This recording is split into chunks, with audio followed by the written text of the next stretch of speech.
Good evening for the Monday edition of Sports Night. I'm Anne-Marie Burke. Now, the Law School are the champions of the 2017 Garfield International Schools Tournament at Kensington Oval today. They beat Christchurch Foundation by 29 runs. The Lodge won the toss and decided to bat first. CBC's Sean Green was there.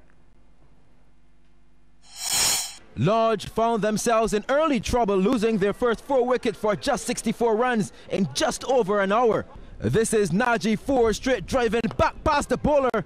The fielder giving it the chase now. That's 4 runs. But as easy as you like, his partner Shenwin Harris gifted his wicket away for 12. Caught it short mid-wicket for 9. It's 83 for 5. Jamali Lynch was the new man, getting this one behind square. That's another 4. Ford was still there, pulling and pulling hard behind square again for another 4, which also brought up the 100 for the Lodge in the 26th over. Lynch getting on the back foot and pulling through mid-wicket. The fielder comes around just in time to witness the close-up of that boundary. But Lynch, in looking for another big shot, was bowled middle stump, rocked back for a brief but well-played 29 after a 57-run partnership with Ford. And immediately after, Ford too was gone to a soft dismissal for 40, now 140 for 7. Zachary Parrish, the new man, driving sweetly through the covers to bring up his first 4 in grand style. But soon after, Parrish driving caught comfortably at mid-off for 5, Lodge in trouble at 146 for 8. Jonathan Dorridge, in trying to push on the score in the dying overs, skied an easy catch to cover. That's Antonio Morris waiting, 155 for 9. And the end came after Romario Paris got his stumps rattled for 5. Lodge all out for 165. Sean Green, CBC Sports. In reply, Foundation were dismissed for just 136 for the Lodge to win by the 29-run margin. Akil Hoyt took 3 for 35, Jamali Lynch 2 for 17, and Ryson Williams 2 for 19, while Daniel Husbands top scored for Foundation with 39.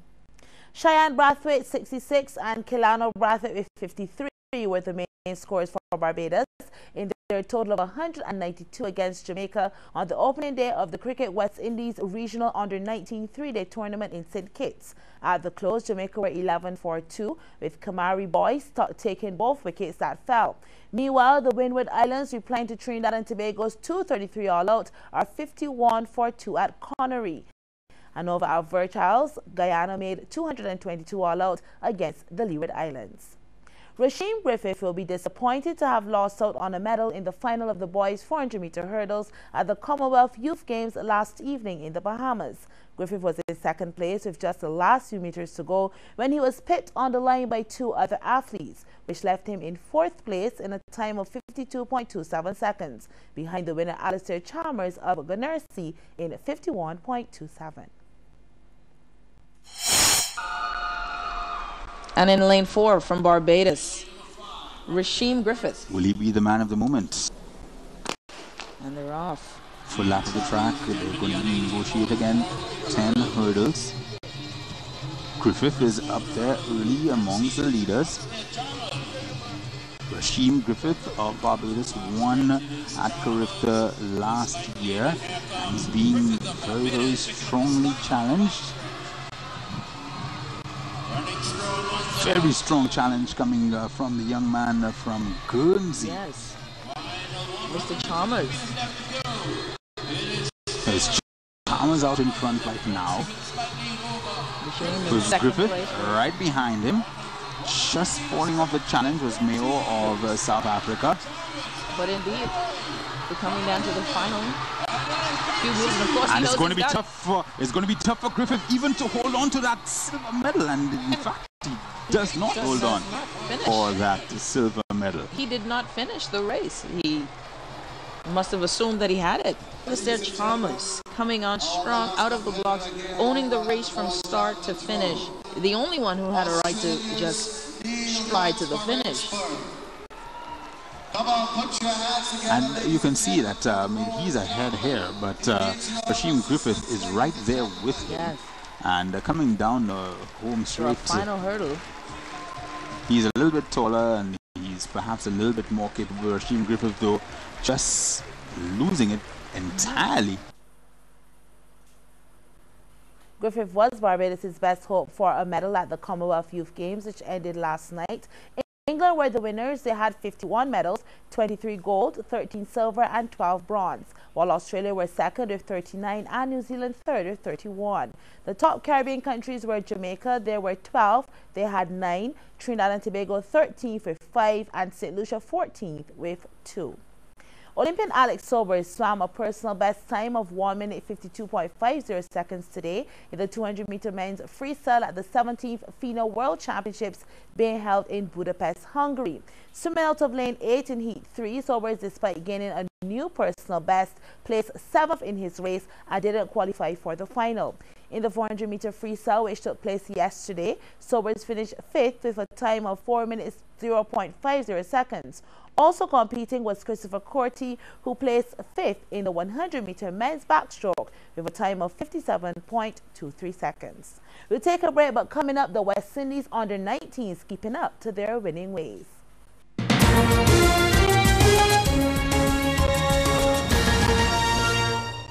And welcome back. It was a lopsided affair when the Lady Tridents met the Student Athletic World Basketball Group from the USA, who are on tour of the island. The local girls, playing in black and white, had a tough time on the court as their overseas counterparts totally dominated the game from beginning to end. Actually, the Lady Tridents only scored once in the first half, which ended with a 15-2 scoreline. They didn't get a single basket in the second as the score moved to 38-2 at halftime.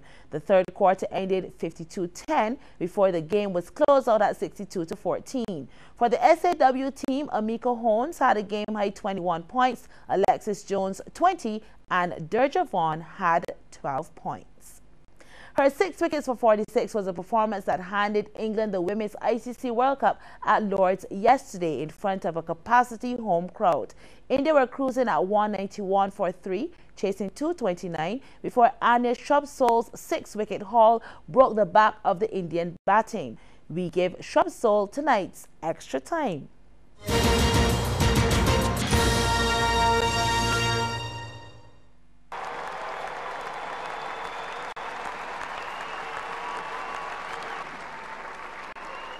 Anya, many congratulations. Your dad posted a picture this week of you as a 10-year-old here at Lord's. Can you quite believe the position you're now in?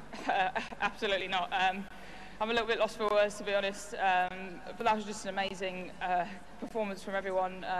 To really stick in there and fight, we could easily have kind of fallen away in the middle there, but to stay in the game and finally end up as world champions is just amazing.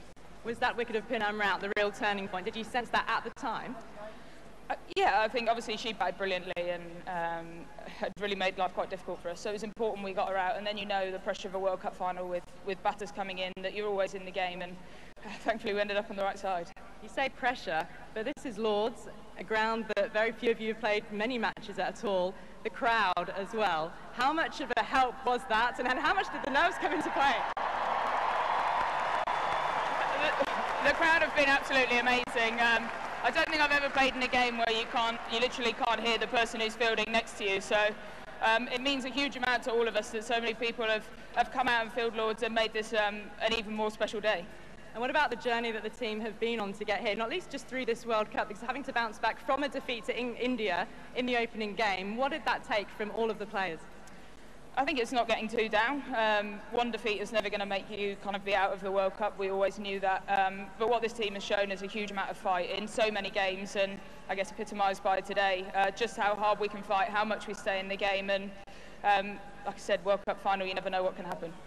Anya, many congratulations. You've taken a haul of wickets in a World Cup final. Player of the match. Many congratulations. Well done. Thank you. Go off to your left, Anya. That's fine. Well, the next award.